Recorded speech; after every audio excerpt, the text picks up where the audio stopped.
When dealing with space, there are a great variety of problems that can arise at a moment's notice. One of the problems that has not been getting that much publicity has been the Kessler syndrome. Kessie, baby? I told you not to call me that! Before we can begin talking about Kessler syndrome, we must first talk about the issues that can arise from man-made objects that orbit the Earth. Most satellites exist in an orbital region known as low Earth orbit, or LEO. The speed that is necessary to achieve this orbit is around 7.8 kilometers per second. When an object is moving at such high velocities, it will do a great deal of damage to anything that it hits. Also, orbits can degrade over time.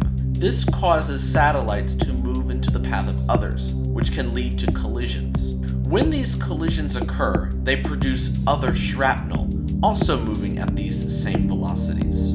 Thus, this increases the probability that another collision will occur. Over time, the amount of particles produced by these collisions will be so great that communication with satellites will be impossible. This is the basic idea of the Kessler syndrome.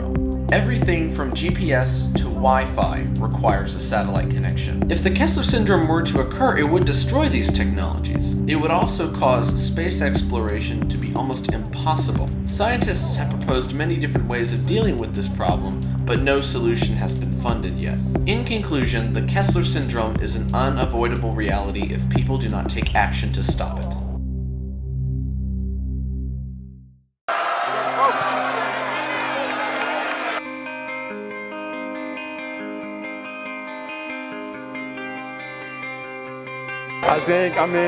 It was a team victory.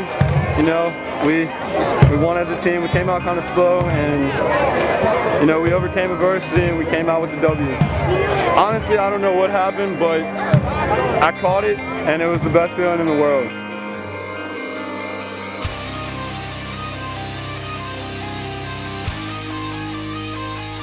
Just like every week, we came in, we practiced well, we prepared ourselves for the game, and we came out successful.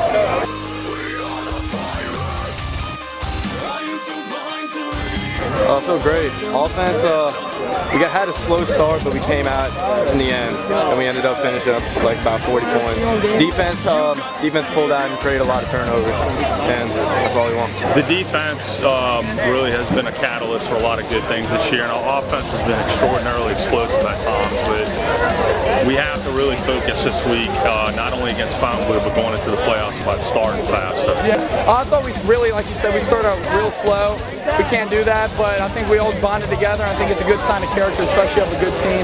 I think that we were definitely the better team here, and it just showed through the second half when everyone got tired. We were still up. Well, we showed a lot of character. Down 14-0, we didn't lose our composure, stayed poised.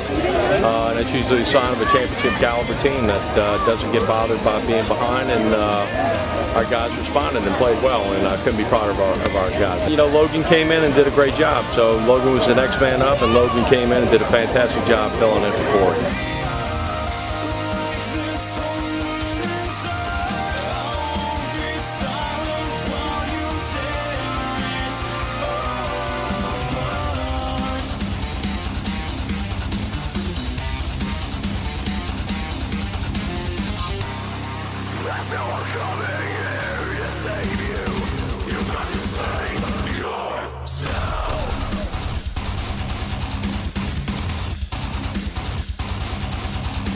Will losing 7 seniors affect the team this year? I think losing 7 seniors happens like every year, but every year we always come back with a strong younger class, and then the seniors always step up for this year, so I think we'll be okay. What is the team's goal heading into the Mount Verde tournament? The goal is to win the Mount Verde tournament and beat Mount Verde after what happened last year, but we just want to play our best and show what we can do. What will the team do differently this year to try and beat Mount Verde? I mean, we already started training to beat Mount Verde. That's the goal, you know. We got to win. I think we're just going to play our hardest, and then we're going to get the win. What do you think about the team winning the 4th state championship in a row? I think we can win the 4th state championship in a row. Definitely have the talent and the athleticism and the teamwork. We just need to put it all together. The St. Paul's defense has always been strong. Do you think that will continue this year? I think so. I think every year people step up in the defense. Definitely one of our strong points. Do you feel pressured by all the expectations for everyone from all the past success? No, we kind of just forget about the past success, about what happened. So that's kind of in the back of our mind, but it's not really noticeable. This is your last year. What do you miss? I'm just gonna miss like everybody that was on the team. I already missed the people that left last year and 2 and 3 years ago, so it's gonna be hard to leave everybody.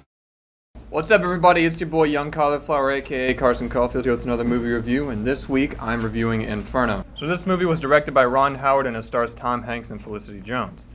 And so what happens in this movie is Robert Langdon, who is played by Tom Hanks, wakes up in an Italian hospital with amnesia, and he teams up with Sienna Brooks, who is a doctor, that will help him recover from his memories. Together, they race across Europe against the clock to stop a madman from unleashing a virus that could wipe out half of the world's population. In my mind, I feel like Tom Hanks is a Tony Satchery of the movie industry. No matter how bad a movie is, you just gotta add a little bit of Tom Hanks. And even if it's a brick, it's somewhat decent. So this movie had a lot of positives, but at the same time it had a lot of negatives, which made it even out to be kind of eh. Here are the positives to this movie. Tom Hanks did really well, as he almost every single time does.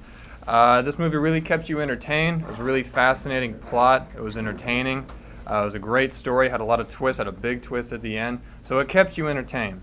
However, for the negatives, Hanks was really the only big-name actor. Besides, Felicity Jones was somewhat well-known, but she didn't do a very good job. Tom Hanks was the only person in this movie that did a good job in the acting perspective.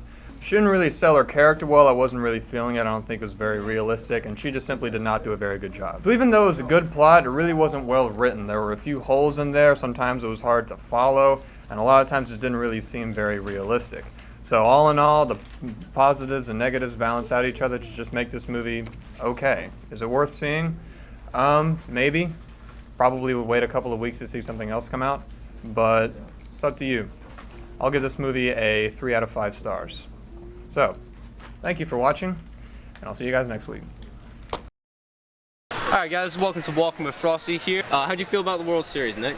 I don't know. I was disappointed. I wanted the Indians. What? You wanted the Indians? Yeah. Do you have something to come back with that, Mr. Ramon? No, I don't. Why? Because the Cubs won. Thank you very much. Oh. So, Mr. Ramon, what was your reaction to the Cubs winning the World Series? Oh, I was pumped. My dad and I were very excited. I can't believe it still, honestly. Like, it's not real. It doesn't feel real.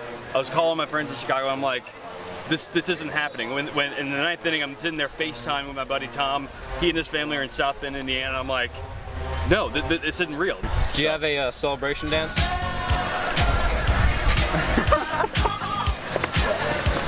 Okay. Were you listening to Pen Pineapple Apple Pen, by the way? I was. You were? I was. Oh, you know, wow. that was my real celebration. All right. So, what do you think about the Cubs winning the World Series? It was a pretty good game. I was going for the Cubs, you know. I mean, it was a really close game. It really pumped me up, you know. It was good. Do you have a celebration after the Cubs won? Yeah, I went to sleep. You went to sleep? Awesome. Nice. Great. My wife is from Chicago. Oh. She cried. It was kind of beautiful. And that's Guerilla Wolves.